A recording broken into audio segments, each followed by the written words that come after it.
श्री स्वामी समर्थ. श्री गुरुदेव दत्त. नमस्कार मित्रांनो, जय जय रामकृष्ण हरी. तुमच्या जोडीदाराच्या मनात तुम्हाला गमावण्याची भीती कशी निर्माण करायची? जर तुम्हालाही तुमच्या नात्यात तीव्रता वाढवायची असेल तर खात्री बाळगा की या व्हिडिओतून तुम्हाला खूप काही शिकायला मिळणार आहे. मुळात नात्यात असा टप्पा येतो जेथे आपल्याला आपल्या जोडीदाराला गमावण्याची भीती वाटते, पण त्याच वेळी आपल्यालाही हे वाटतं असतं की जोडीदारालाही आपल्या गमावण्याची भीती वाटली पाहिजे. आपण हेही इच्छितो की जोडीदार आपल्या योग्य तो मान सन्मान देईल, आपल्या प्रेमाची किंमत समजून घेईल आणि आपल्या अस्तित्वाची जाणीव ठेवेल. पण खूपदा असं होत नाही. काही अशा चुका आपण करतो ज्या आपल्या जोडीदाराच्या मनात आपल्याला गमावण्याची भीती निर्माण करत नाहीत. पण आज मी अशा काही चुका आणि त्यांची कारणं सांगणार आहे ज्यामुळे तुम्ही नात्यात तुमची किंमत वाढवू शकतात आणि तुमच्या जोडीदारालाही तुम्ही गमावण्याची भीती बाळगाल. सर्वात पहिल्यांदा सर्वात मोठ्या चुकीबद्दल बोलूयात. अनेक वेळा आपण आपल्या जोडीदाराचे प्रेम मिळवण्यासाठी रडतो, त्याच्या प्रेमाची भीक मागत असतो आणि ही सर्वात मोठी चूक असते. एक गोष्ट स्पष्ट समजून घ्या, जर तुम्हाला तुमच्या नात्यात तुमची किंमत वाढवायची असेल, जर तुम्हाला वाटत असेल की तुमचा जोडीदार तुमच्या प्रेमाची खरी किंमत समजावी, तर तुम्ही कधीही रडून किंवा स्वतःला कुंकवत दाखवून हे सिद्ध करू शकत नाही. जर तुम्ही देखील हीच चूक करत असाल, जसं की मी तुझ्याशिवाय जगू शकत नाही, प्लीज माझ्याशी एकदा तरी बोल, सतत वेगवेगळ्या नंबरवरून कॉल करत असाल, मेसेज करत असाल, तर ही चूक आहे आणि ती तुम्ही आत्ताच थांबवली पाहिजे. कारण बहुतांश प्रकरणामध्ये असं होतं की समोरच्या व्यक्ती गोंधळून जातो. तो स्वतःलाच विचारतो, मी असं का करत आहे? मला कधी वाटलंच नव्हतं की मी या व्यक्तीसाठी इतकं रडेन. मी कधी विचारही केला नव्हता की याने मला इग्नोर केल्यावर मी असं वेड्यासारखं वागेन. पण सत्य आहे की तुम्ही तुमचं नुकसान करत आहात. तुमच्या स्वतःच्या मागे लागण्याने तुमची किंमत वाढत नाही, उलट ती कमी होत जाते. यामुळे तुमच्या जोडीदाराला अजून अधिक तुम्हाला दुर्लक्षित करण्याचा आत्मविश्वास मिळतो. त्यामुळे जर तुम्ही एखाद्याचा आदर आणि प्रेम मिळवून इच्छित असाल तर लूझर बनून ते कधीही मिळू शकणार नाही. त्यामुळे ही चूक आजच थांबा, कारण ते तुमच्यासाठी खूप आवश्यक आहे. मित्रांनो, दुसरी आणि अत्यंत महत्त्वाची गोष्ट म्हणजे तुमच्या जोडीदाराला हे समजलं पाहिजे की जर त्यांना तुमचं प्रेम आणि सन्मान हवा असेल तर त्यांनाही तुम्हाला प्रेम आणि सन्मान द्यावाच लागेल. ही गोष्ट समजण्यासाठी मी तुम्हाला एक छोटंसं उदाहरण देते, ज्यामुळे तुम्हाला या संपूर्ण संकल्पाची जाणीव होईल. समजा जर तुम्ही एका कंपनीसाठी काम करतात आणि ती कंपनी तुम्हाला दरवर्षी 12 लाख रुपयाचं पॅकेज देते. त्याबद्दल तुम्ही त्या कंपनीसाठी दररोज 12 तास मेहनत घेताय. पण हळूहळू कंपनीने तुमचं पॅकेज कमी करत नेलं आणि आता तुम्हाला फक्त 6 लाख रुपये देऊ लागली. पण तरीही तुम्ही तसाच 12 तासाचा मेहनतीचं काम करत राहिलात. अशा परिस्थितीत कंपनी कधीही तुमचा पगार पुन्हा वाढवणार नाही, कारण तिला हे कळून चुकतं की तुम्ही पूर्वी 12 लाखामध्ये जे काम करत होतात तेच काम तुम्ही आता 6 लाखामध्ये करत आहात. त्यामुळे कंपनी आपला तोटा कधीच सहन करणार नाही, उलट तुमच्याकडून अधिक फायदा मिळवत राहील. हीच परिस्थिती नात्यात देखील लागू होते. जर तुमच्या जोडीदाराला हे कळलं की तुम्ही त्याच्या वागण्यावर काही फरक पडू द्यायचा नाही, ते तुमच्याशी प्रेमाने बोलावेत किंवा उद्धटपणाने वागावेत, राग काढो किंवा तुम्हाला सतत दुर्लक्षित करत असो, तरीही तुम्ही त्याच्याजवळच राहणार, तर ते तुम्हाला अधिकच दुर्लक्षित करायला लागतात. कारण त्यांना हे स्पष्ट दिसतं की त्यांचं वागणं काही असलं तरी तुम्ही त्यांच्याच मागे असणार आहात. हे बघा मित्रांनो, म्हणूनच जर तुम्हाला तुमच्या नात्यात स्वतःची किंमत वाढवायची असेल तर समोरच्या व्यक्तीला हे जाणून द्या की प्रेम आणि सन्मान एकतर्फी नसतो, तो दोन्ही बाजूंनी समान असला पाहिजे. अन्यथा नात्याचं संतुलन बिघडत जातं. श्री स्वामी समर्थ. श्री गुरुदेव दत्त. अनेकदा तुमच्या जोडीदाराला हे चांगलंच माहीत असतं की तुम्ही त्यांना सोडून कुठेही जाणार नाहीत. त्यांना ठाऊक असतं की जरी त्यांनी तुमच्याशी काही बोललं, वाईट वागलं किंवा तुम्हाला दुखावलं, तरीही तुम्ही त्यांना सोडून जाणार नाहीत. म्हणून त्यांच्या मनात कोणत्याही धोका किंवा भीती नसते. उलट ते तुम्हाला सांगतात की माझ्यापासून दूर जा, मला सोडून दे, पण त्यांना आतून खात्री असते की तुम्ही खरंच त्यांना सोडणार नाहीत.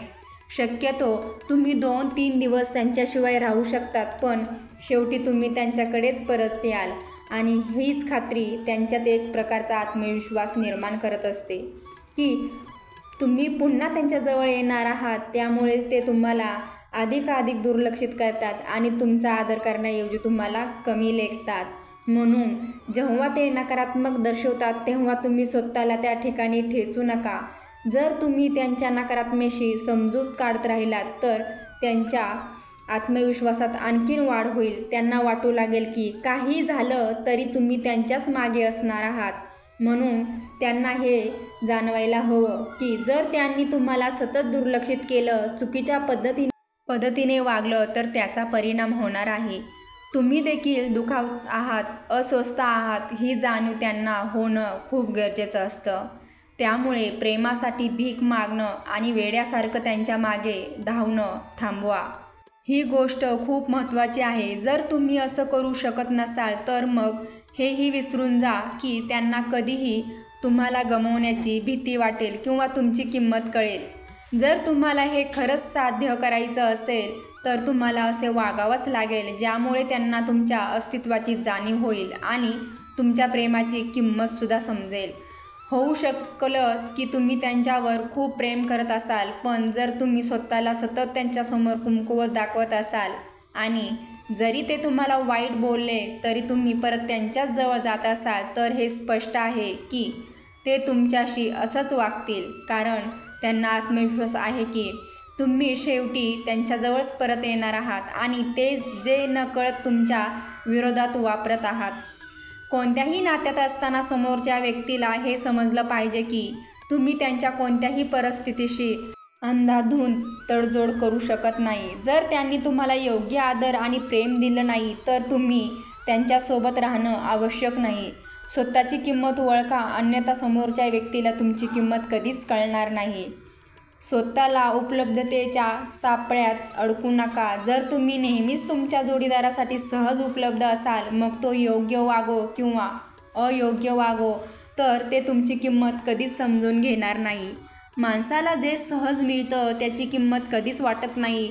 जर तुम्ही त्यांना सतत मेसेज कॉल करत असाल किंवा त्यांना तुमच्याकडे परत येण्यासाठी फोर्स करत असाल तर तुमची किंमत कमी होत जाईल.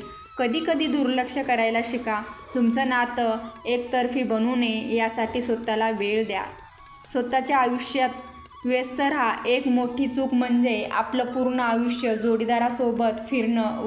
जर तुम्ही सतत त्याच्या विचारात असाल, त्यांच्या प्रतिसादावर अवलंबून असाल तर तुमची संयता कमी होते आणि तुम्ही कमकुवत दिसतात. स्वतःच्या आयुष्याला महत्त्व द्या. करिअर, हॉबीज, मित्रमंडळी, फिटनेस याकडे लक्ष द्या. जेव्हा तुम्ही स्वतःचं आयुष्य आनंदी आणि उद्देशपूर्ण बनवाल तेव्हा तुमचा जोडीदार तुमचं महत्त्व ओळखेल. आकर्षक आणि आत्मविश्वासाने भरलेलं व्यक्तिमत्व ठेवा. कोणत्याही नात्यात आकर्षण टिकवणं गरजेचं असतं आणि आकर्षण फक्त बाह्य रूपावरच अवलंबून नसतं, तर तुमच्या व्यक्तिमत्वावरही अवलंबून असतं. स्वतःला घडवा. मानसिक, शारीरिक आणि भावनिक स्तरावर स्वतःचं उन्नतीकरण करा. स्वतःला कमी समजू नका. जर जोडीदाराने तुम्हाला कमी लेखलं तरी त्यांना हे दाखवून द्या की तुम्हीही स्वतंत्र राहू शकतात. तुमच्या निर्णयावर ठाम राहा. तुम्ही जर प्रत्येक वेळी त्यांना खुश करण्यासाठी स्वतःची मत बदलत असाल तर तुमचं महत्त्व कमी होत जाईल. जो तुम्हाला गमावण्यास घाबरत नाही त्याला टिकवण्याचा प्रयत्न करू नका. हे सर्वात मोठं सत्य आहे. जो तुम्हाला गमावण्याची भीती बाळगत नाही त्याच्यासाठी तुम्ही कितीही केलं तरी तो तुमचं महत्त्व ओळखणार नाही. अशा लोकांसाठी स्वतःला बदलण्याचा प्रयत्न करणं, त्यांना सतत जिंकवण्यासाठी धडपड करणं हा फक्त वेळेचं अपव्यय आहे. जर कोणी तुम्हाला गमवायला तयार असेल तर त्यांना जाऊ द्या. शांतता कधीकधी मोठं उत्तर असतं. कधीकधी बोलणं किंवा भांडण करण्यापेक्षा शांत राहणं जास्त प्रभावी असतं. जर तुम्ही सतत स्पष्टीकरण द्यायला लागलात, रागाने प्रत्युत्तर द्यायला लागलात तर त्यांना वाटेल की ते जिंकत आहेत, पण तुम्ही जर संयम ठेवून त्यांच्या नकारात्मकतेला प्रतिसाद दिलाच नाही तर त्यांना जाणीव होईल की त्यांचं वागणं चुकीचं आहे. जर तुम्हाला तुमच्या जोडीदाराच्या मनात तुम्हाला गमावण्याची भीती निर्माण करायची असेल तर स्वतःच्या आयुष्याला प्राधान्य द्या. प्रेमासाठी कधीही स्वतःला कमी करू नका, भीक मागू नका, स्वतःच्या आत्मसन्मानासोबत कधी तडजोड करू नका. जो खरंच तुमच्यावर प्रेम करतो ना, तो तुमच्या आयुष्यात राहण्यासाठी प्रयत्न करेल. त्यामुळे स्वतःला इतकं मजबूत बनवा की कोणताही संबंध तुमची मानसिक स्थिती बिघडू शकणार नाही. यामुळे तुम्ही केवळ तुमच्या नात्यातच नाही तर आयुष्याच्या प्रत्येक टप्प्यावर अधिक समाधानी आणि आत्मविश्वासपूर्ण वाटाल. धन्यवाद. हा व्हिडिओ तुम्हाला आवडला असेल तर व्हिडिओला लाईक करा आणि कमेंटमध्ये श्री स्वामी समर्थ लिहायला विसरू नका. धन्यवाद.